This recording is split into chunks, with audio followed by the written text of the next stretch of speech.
പക്ഷെ ഈ ഒരു മീറ്റിങ്ങിന് ശേഷം ഞാനത് നിർത്തി. കാര്യം ഞാൻ ഇത്ര കഷ്ടപ്പെട്ട് ഇത്രയും കർമ്മം ചെയ്തിട്ടും മൂപ്പരുടെ ആത്മാവ് ഇവിടെ തന്നെ നിൽക്കുകയാണ്. പിന്നെ എങ്ങനെയാ എന്തിനാണ് ഞാൻ ചെയ്യുന്നത്? അപ്പൊ അതിനൊരു തീരുമാനമായിട്ട് ഇനി കർമ്മം ചെയ്യാം. അപ്പൊ അങ്ങനെയാണെങ്കിൽ ഈ വരുന്ന 24-ാം തീയതി ഞാൻ കർമ്മം ചെയ്യേണ്ടി വരുമോ എന്നുള്ളൊരു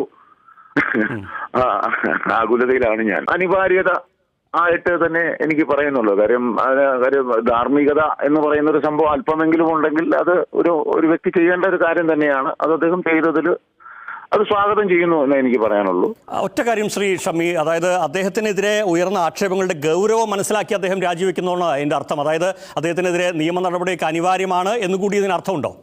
അല്ല, അത് ഇനി സർക്കാർ നിയമ വ്യവസ്ഥ അവരല്ലേ അതിനെക്കുറിച്ച് തീരുമാനമെടുക്കേണ്ടത്. അത് ബാക്കി എന്തായാലും ഉപ്പ് തിന്നു വെള്ളം കുടിച്ചു അത് തന്നെ പറയാനുള്ളൂ.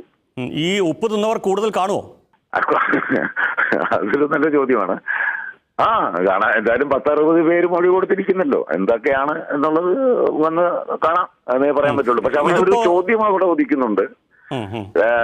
എന്നെ ആ സംഘടനയിൽ നിന്ന് പുറത്താക്കിയതാണ്. അതില് എനിക്ക് നിങ്ങളൊക്കെ റിപ്പോർട്ട് ചെയ്ത കാര്യമാണ്. എനിക്ക് ഷോക്കോസ് നോട്ടീസ് എന്ന് അവർ പറഞ്ഞ കാര്യം, എനിക്ക് ഷോക്കോസ് നോട്ടീസ് എന്ന് ഷമ്മി തിലകൻ അതിന് കൃത്യമായ മറുപടി നൽകിയില്ല. അതിനാണ് പുറത്താക്കിയത് എന്നാണ് പലരും അവിടെ അതിന്റെ നേതൃത്വത്തിലുള്ളവർ പറയുന്നത് കേട്ടത്. സർ, എനിക്ക് തന്ന ഷോക്കോസ് നോട്ടീസിൽ കൃത്യമായ മറുപടി കൊടുക്കുകയും ആ മറുപടി യാതൊരു കാരണവശാലും അവർക്ക് തള്ളിക്കളയാൻ പറ്റത്തില്ല എന്നുള്ളത് കൊണ്ട് അവർക്ക് മനസ്സിലായി അതിന്മേൽ നടപടി എടുക്കാൻ പറ്റത്തില്ല എന്നുള്ളത്. അതിന്റെ അടിസ്ഥാനത്തിൽ അവരൊരു അച്ചടക്ക സമിതിയെ രൂപീകരിക്കുകയും അതിന്റെ അധ്യക്ഷ സ്ഥാനത്തേക്ക് ഇപ്പോ രാജിവെച്ച ജനറൽ സെക്രട്ടറിയെ അവരോധിക്കുകയും അവരെനിക്കൊരു നോട്ടീസ് അയക്കുകയും ആ നോട്ടീസിൽ നേരിൽ ഹാജരായി അവിടെ ഞങ്ങളുടെ മുമ്പിൽ നേരിൽ ഹാജരായി അതിന് വേണ്ടിയിട്ടുള്ള മറുപടി പറയണമെന്ന് പറഞ്ഞു. ഞാൻ പറഞ്ഞു അത് എന്തിനാണ് നേരിൽ ഹാജരാകേണ്ട കാര്യം? ഞാൻ കൊല്ലത്താണുള്ളത്, എറണാകുളം വരെ അതിനു വേണ്ടി വരണം. എനിക്കത് ബുദ്ധിമുട്ടുണ്ട്. അത് മാത്രമല്ല, ഞാൻ കേരള ഹൈക്കോടതിയിൽ നേരിട്ട് ഹാജരായി ഒരു പബ്ലിക് ഇൻട്രസ്റ്റ് കേസ് ഞാൻ നടത്തിക്കൊണ്ടിരിക്കുന്ന ആളാണ്. വീഡിയോ കോൺഫറൻസിംഗ് വഴിയാണ് ഹൈക്കോടതി എനിക്ക് അനുമതി തന്നിട്ടുള്ളത്. പിന്നെന്താണ് ഈ സംഘടനയ്ക്ക് ചെയ്താൽ എന്ന് പറഞ്ഞ് ഞാൻ ചോദിച്ചപ്പോ അവർ പറഞ്ഞു അത് പറ്റത്തില്ല, നേരിൽ ഹാജരാകണം, നമുക്ക് നേരിൽ ഞങ്ങളുടെ മുമ്പിൽ ഹാജരാകണം എന്ന് പറഞ്ഞു. അതൊക്കെ ബുദ്ധിമുട്ടുണ്ട്, അങ്ങനെ നിങ്ങൾ എന്നെ പുറത്താക്കുകയാണെങ്കിൽ പുറത്താക്കുക എന്ന് പറഞ്ഞിട്ടാണ് ഞാൻ അതിനുശേഷമാണ് അവരെന്നെ പുറത്താക്കിയത്.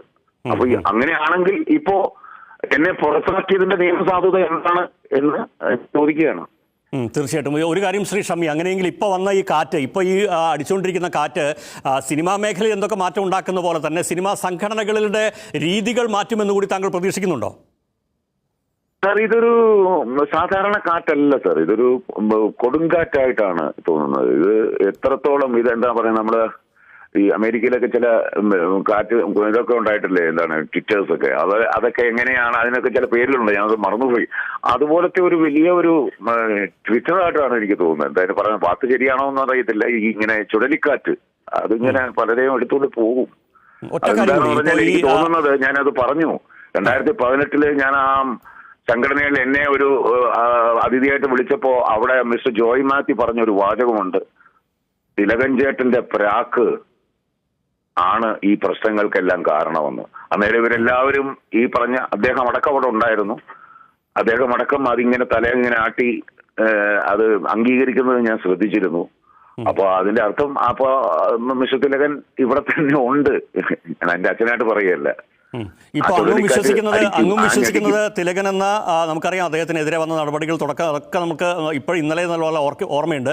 അതുകൊണ്ട് അദ്ദേഹത്തിന്റെ പ്രാക്കാണ് ഈ സംഭവിക്കുന്നതെന്ന് താങ്കൾക്കും തോന്നലുണ്ടോ? സോറി സാർ, കേട്ടില്ല സാർ.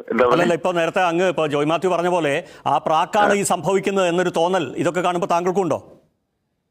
അന്ന് അതുവരെ എനിക്കില്ലായിരുന്നു. കാര്യം ഞാൻ പറഞ്ഞല്ലോ, അച്ഛന്റെ മരണശേഷം കൃത്യമായിട്ട് അദ്ദേഹത്തിന് വേണ്ടി കർമ്മം ചെയ്തുകൊണ്ടിരുന്ന ഒരു വ്യക്തിയാണ്. നമ്മൾ അങ്ങനെ ഒരു ഇതുണ്ടല്ലോ, ഈ എന്തായാലും പറയണമെന്ന് അറിയില്ല, നമ്മള് പുത്രധർമ്മം എന്നൊക്കെ പറഞ്ഞ് അങ്ങനെ കർമ്മം ചെയ്തുകൊണ്ടിരുന്ന ഒരു വ്യക്തിയാണ്. പക്ഷെ ഈ ഒരു മീറ്റിങ്ങിന് ശേഷം ഞാനത് നിർത്തി. കാര്യം ഞാൻ ഇത്ര കഷ്ടപ്പെട്ട് ഇത്രയും കർമ്മം ചെയ്തിട്ടും മൂപ്പരുടെ ആത്മാവ് ഇവിടെ തന്നെ നിൽക്കുകയാണ്. പിന്നെ എങ്ങനെയാ എന്തിനാണ് ഞാൻ ചെയ്യുന്നത്? അപ്പൊ അതിനൊരു തീരുമാനമായിട്ട് ഇനി കർമ്മം ചെയ്യാം. അപ്പൊ അങ്ങനെയാണെങ്കിൽ ഈ വരുന്ന 24-ാം തീയതി ഞാൻ കർമ്മം ചെയ്യേണ്ടി വരുമോ എന്നുള്ളൊരു ആകുലതയിലാണ് ഞാൻ. അതൊരു ആകുലതയായിട്ട് വരിക. കാര്യം എല്ലാവർക്കും ഒരു തീരുമാനം ഉണ്ടായെങ്കിൽ, അതിൽ നടപടി ഉണ്ടായെങ്കിൽ മാത്രമേ ഞാൻ കർമ്മം ചെയ്യുമെന്ന് ഞാൻ ഡിക്ലെയർ ചെയ്താണ്. കാര്യം അത് ചെയ്തിട്ട് കാര്യമില്ല, ഇവിടെ തന്നെ നിൽക്കുകയാണ്. ഇനി എന്ത്, ഞാനല്ല ഇനി ബ്രഹ്മാവ് നേരിട്ടിറങ്ങി വന്ന് കർമ്മം ചെയ്യാനും അത് തൃപ്തിയാകാതെ പോകില്ല ഇവിടുന്ന്. അത് അങ്ങനെ തന്നെയാണ് കിടക്കുന്നത്. അതായത് ശ്രീ തിലകന് കിട്ടിയ നീതിയായിട്ട്, അല്ലെങ്കിൽ കിട്ടാൻ പോകുന്ന, തുടങ്ങിയ നീതിയായിട്ട് കൂടി താങ്കൾ ഈ സാഹചര്യത്തെ അപ്പോൾ വിലയിരുത്തുന്നുണ്ട്? സാർ, അത് അദ്ദേഹമാണ് വിലയിരുത്തേണ്ടത്. അതാണ് ഞാൻ പറഞ്ഞത്, ഞാനല്ല വിലയിരുത്തേണ്ടത്. അച്ഛന് നീതി കിട്ടിയോ ഇല്ലയോ എന്നുള്ളത് അച്ഛനാണ് വിലയിരുത്തേണ്ടത്. അതാ ഞാൻ പറഞ്ഞത്, അദ്ദേഹം ഉണ്ട്. പിന്നെ പുള്ളി തന്നെ വിലയിരുത്തി പുള്ളി ഇവിടുന്ന് ആ ഒരു കൊടുങ്കാറ്റായിട്ട് അങ്ങ് എന്താണ് അതങ്ങ് ഡിസോൾവ് ആയി പോകുന്ന ഒരു അവസ്ഥ വരുമ്പോൾ നമുക്ക് പറയാം. എനിക്കത് ഒരു പരിധി വരെയൊക്കെ എനിക്കത് ഫീൽ ചെയ്യും. കാര്യം അച്ഛൻ്റെ ആ ഒരു കാറ്റിന്റെ ഒരു ഒലി, എന്താ ശോഭ എന്നൊക്കെ പറയുന്ന പോലെ.